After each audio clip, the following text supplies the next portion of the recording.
Continuing the Desert Fathers, translations of Helen Waddell, we are in the sayings of the Desert Fathers,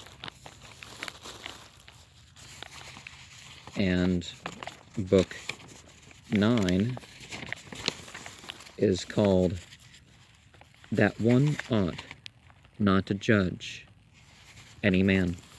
1.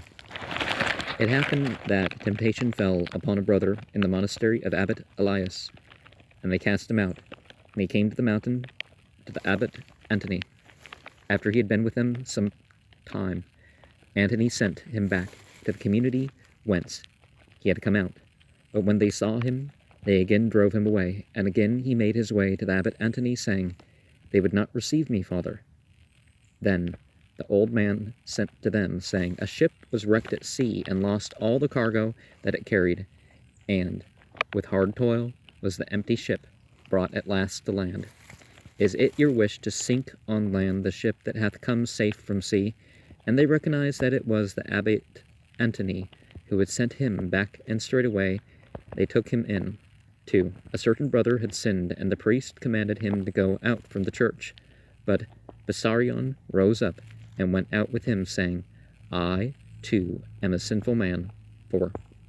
Once a brother in Skeet was found guilty, and the older brethren came in assembly and sent to the abbot Moses, asking him to come. But he would not. Then the priest sent to him, saying, "Come, for the assembly of brethren awaits thee."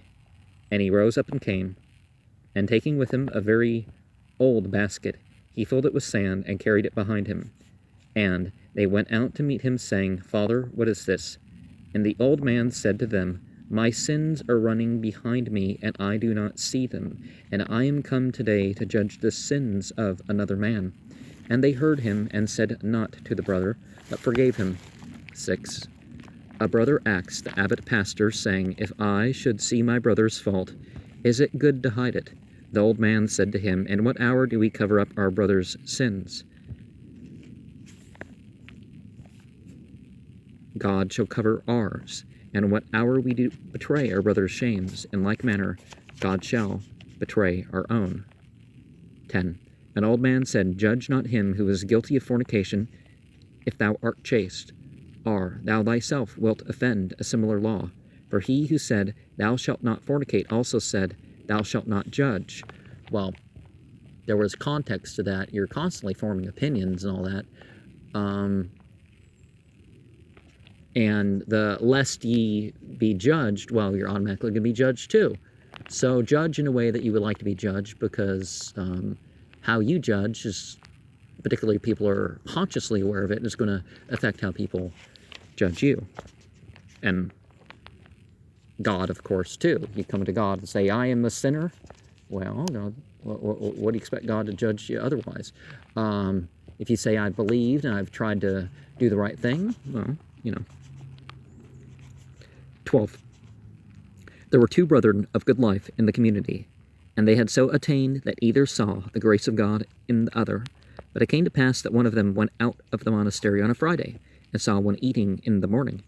And he said to him, "Dost thou eat at this hour on a Friday?" Friday is the day of man in Semitic myth. On the following day, there was the wonted celebration of Mass, and his brother, looking upon him, saw that the grace given him had departed from him, and he was saddened. When he had come into the cell, and said to him, "What hast thou done, brother, that I do not see as before the grace of God in thee?" Well, for one, calorie needs and what we're able to endure physically, that varies per person. He answered and said, "Neither in act nor in thought am I conscious of any evil." His brother said to him, "Hast thou spoken a harsh word to anyone?" And he, remembering, said, "Yea, yesterday I saw someone eating in the morning, and I said to him, Dost thou eat at this hour on a Friday? This is my sin, but travail with me for 2 weeks, and let us ask God to forgive me." They did so, and after 2 weeks the brother saw the grace of God again coming upon his brother, and they were comforted, giving thanks to God, who alone is good. Now, we have these auras light, heat, moisture, magnetism, and that's sort of what we should expect to, have a change. And there's also presences of spiritual entities, you could say, that would be around individuals, and some people believe